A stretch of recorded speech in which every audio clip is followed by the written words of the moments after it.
You're speaking in a meeting. You start explaining your point, and before you finish, someone interrupts you. They jump in, they take the floor, and your point never fully lands. If this happens occasionally, it's normal. If it happens regularly, it's a signal. Not about your ideas, but about how your ideas are being delivered.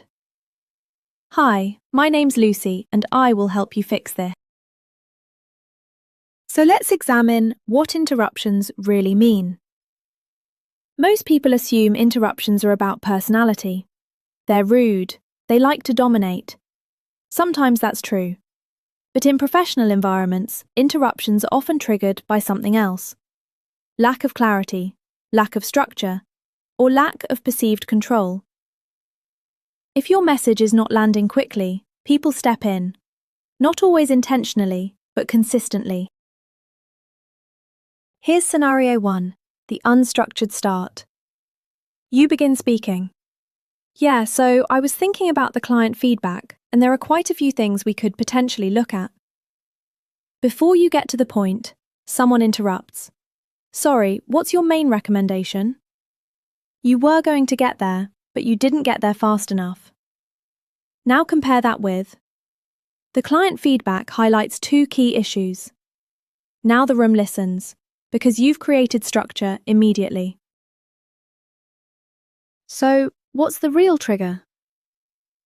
Interruptions often happen when listeners are trying to understand faster, clarify direction, move the discussion forward.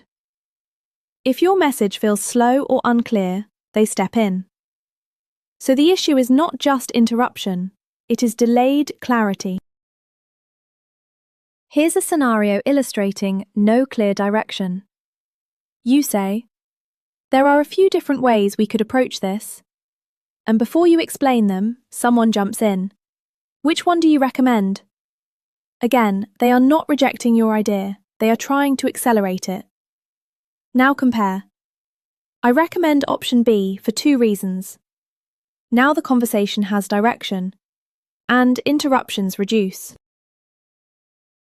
What happens if you don't fix this? If you are interrupted regularly, your ideas are not fully heard, your authority reduces, other voices dominate, and over time you may speak less, not because you have less to say, but because the environment becomes harder to contribute to. Scenario 3. The danger of over-explaining. You begin explaining background. So, just to give a bit of context, this started a few weeks ago when we first looked at the data.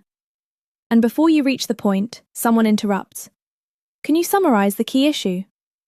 This happens because you started with detail instead of outcome. Now compare. The key issue is customer drop-off at stage 2. Now you have attention. Then you add context. Now I'm going to show you the structure that prevents interruptions. To reduce interruptions, use this simple structure. Start with the outcome. Then support it. Then expand if needed. Example. The main issue is customer retention. Specifically, we are losing engagement after the first interaction. Here's why. This keeps listeners aligned with you.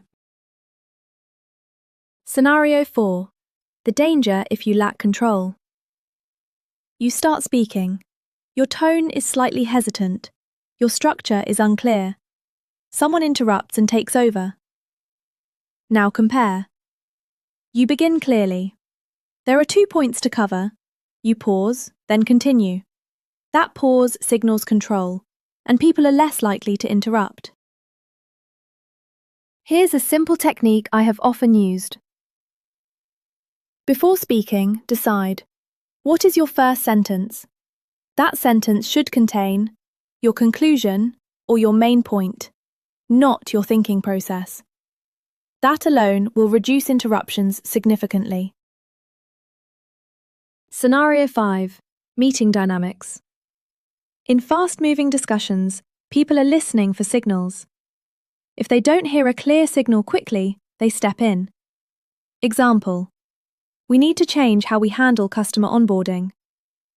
Now people listen because the direction is clear. Now here is the important takeaway.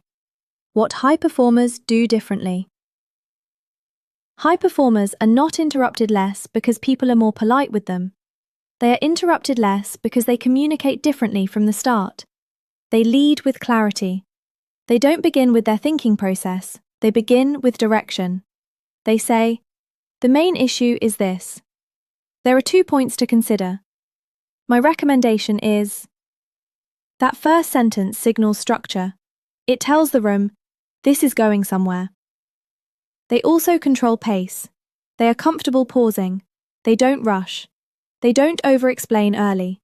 They start with the conclusion, then support it. And they sound decisive, not aggressive, just clear. This changes how people respond to them. Let's look at the leadership perspective. Senior professionals are interrupted less, not because people are more polite, but because their communication is clear, structured, controlled.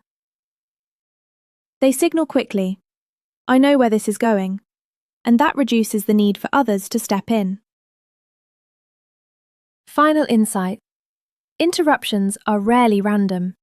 They are often a response to how information is being delivered.